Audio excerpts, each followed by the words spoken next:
talked about the various revolutions and placed the present revolution in context. I talked about what kind of disruptions that have taken place. I talked about how fast, from 2007 onwards, the kind of developments that we have seen. And then what happens if leaders in the respective fields do not innovate and adapt to the revolutions that are taking place. I'm not only talking about the Homo neanderthals, who did not learn the language and, they disappeared from the planet Earth. Homo sapiens went along with the revolution, learned language, mastered it, and then, although compared to so many species on this planet, human beings are very frail. But cognitive revolution had empowered them to what we call conquer the world. Now look at what happened to some of the leaders. I'll give you 3 examples very briefly. One is Nokia, the other one is BlackBerry, the other one is Kodak. All 3 are leaders, were leaders. Nokia launched its handsets in 1987. It had 40% of market share, 150 billion US dollars valuation capitalization in 2007, just about 11 years ago. By 2014, Nokia's market share declined to 15%, and smartphone segment, their market share was only 3% by 2014.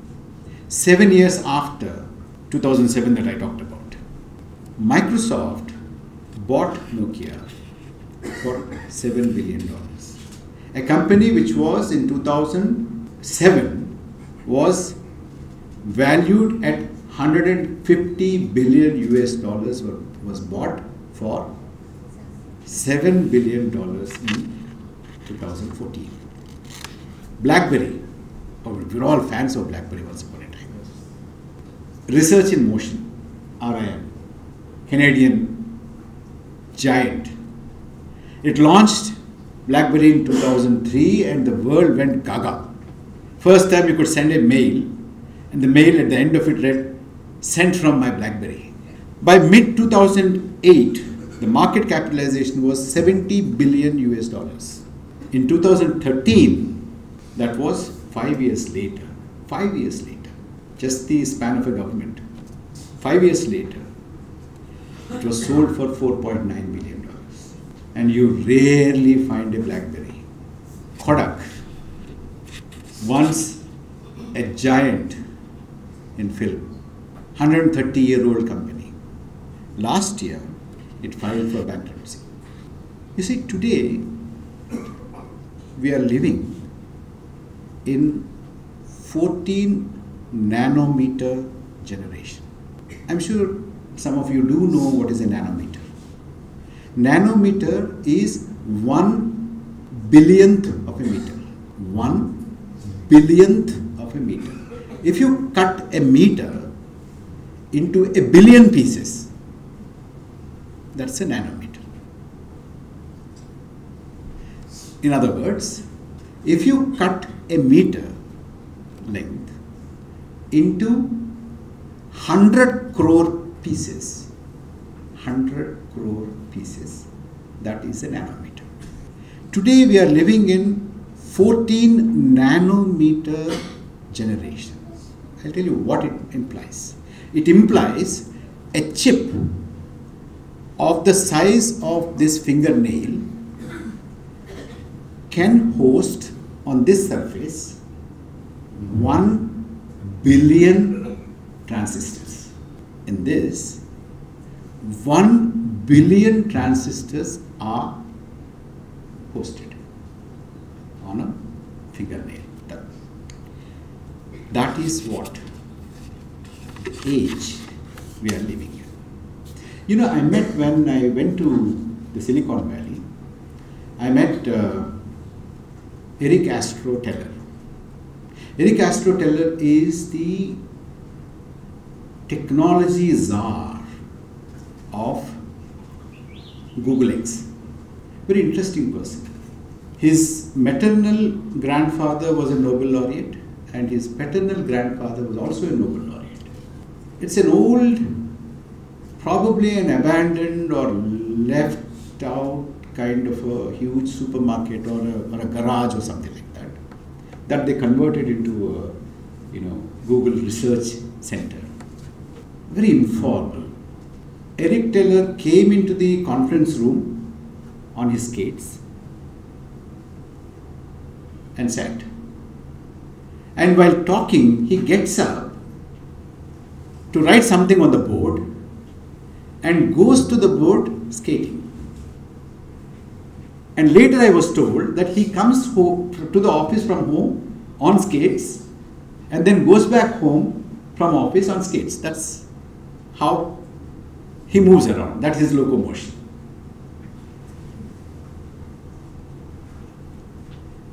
He told a very interesting thing. Look at those two graphs. The one on the left, the line is the human adaptability. How prepared we are to adapt to the changing circumstances, especially the technology. And then the curve which is rising, how fast and rapidly the technology is changing. And in that, the one which is rising, the level or the state of technological progress is the one where we are. The point, the small yellow dot that you see, that's where we are. So there is a gap. If you go to the right side graph, you will see the gap. And he says that gap, if you want to fill it, you need to learn faster and govern smarter. That could be your company, that could be your shop, that could be your department, that could be your college, university, that could be your lab, that could be your industry, that could be your office, or whatever. If you don't do that, if you don't fill that gap, then we'll see Nokias and Blackberries and Kodaks all over. You know what this has done is everything now from analog is converted into digital. Today we have atom goods and digital goods. About 20 years ago, 25 years ago, almost all goods were offline to offline. Today you have a lot of online to online, online to offline, offline to online, and progressively offline to offline goods exchange is rapidly falling. That is what is happening. It's once you digitize, you copy, and it is exactly, there's no loss of quality in the copy. That is what the digitization does. And it is instantaneous. You copy any number and the copy is instant. Sharing is instant. I'm sitting here with my phone and say send, and within about 3 or 4 milliseconds, it is there in the other side of the Atlantic, the west coast of the United States. You see, most of these e-commerce giants, what they tell is that if somebody opens, say, Amazon or Alibaba or Flipkart or some site and say, I want a television, you type television. Within 7 milliseconds, if the choices do not appear, if the options do not appear, the customer goes away. Which means, what does it mean? It means that you click television, it goes to the server, makes a search, then the message comes back into your laptop or a computer or your device. All this happens in 7 milliseconds or under 7 milliseconds. If it is 1 millisecond more than 7 milliseconds, we are not able to retain our customer. This is what the e-commerce people say. So it has to be instantaneous, and the storage is enormous. You see, I remember, probably, Dr. Chakravarti Garu, all of you remember, that, when I had 64 KB, phone book, address, telephone number, etc., which we could store, that used to be great. And then somebody came, he went somewhere, Japan or someplace, and then he came back and said, he showed me 128 KB or something. But today my phone is 256 GB. That's the storage. And therefore, that kind of a storage is able to host huge data sets. That's the reason why we're able to talk about big data these days, isn't it? Even huge desktop computers used to have, 1 GB, 2 GB was huge. But today we have, in our mobile phones, we have 256 GB as the memory of the storage. Because you are digitized, because you could store, because you could share and copy and instantly transfer, what you can do is create huge data sets and work out correlations, and do the analytics. And all this, the sharing and copying and storing, is almost at zero cost. It's progressively falling. Even data transfer is becoming cheaper and cheaper and cheaper. And faster. And therefore, machine learning has come into the play. Machines are now able to learn things. There's a Chinese game called Go. Have you heard Go? It is 19 into 19 squares. And they worked out that the maximum number of positions that you could have in that is 2 into 10 to the power of 107. What is the number of the atoms? What is the number of atoms that are there in the known universe, the entire universe? 10 to the power of 82. This is 2 into 10 to the power of 107, which means that is the kind of combinations that 19 into 19 Go game can work out. And that is fed into a machine learning, because you have, those giant supercomputers now. They can work out the combinations in a second. That is the enormous computing power, analytical power, storage power, power of sharing, that is there at the command of the human being. Now, what is happening? Is it just in the Silicon Valley and some big corporations? No. Without us knowing, without us realizing what kind of a power we are sitting on, it is seeping all over the world. Today, the world's population is 7.5 billion. Out of 7.5 billion, internet users now, as of January 2018, are 4.2 billion. And active social media users are 3.1 billion out of 7.5. Unique mobile users, I have 3 mobile phones, but then I'm considered as one, isn't it? Unique mobile users are 5.1 billion today.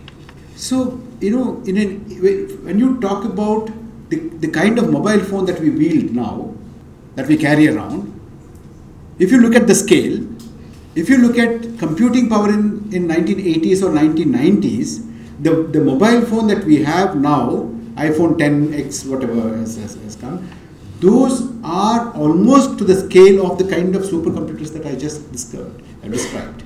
That is the kind of power that we carry ourselves. But then, The point here is adaptability. From atom goods, we need to think of the digital goods. The leaders in every field, be it in healthcare, be it in science, be it in laboratories, departments, academia, factories, offices, colleges, everywhere. And there are network goods, there are platform goods, there are information goods. Goods are not just the atom physical goods anymore. The reason why Nokia failed, they thought telephone was a hardware. With iPhone, it is proved that telephone, mobile phone is software. It just hosts, a device hosts a huge amount of software, a huge amount of memory, a huge amount of processing power, a huge amount of chip, powerful chip. That is what it hosts.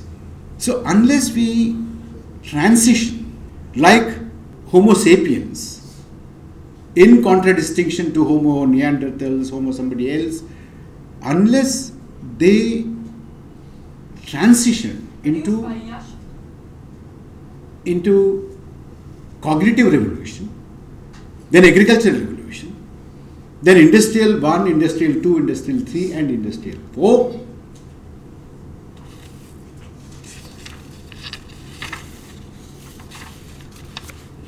I do not know what is going to happen. The only thing that I could say is, in this context, should a leader escape digital revolution or embrace digital revolution? You have to answer. Thank you.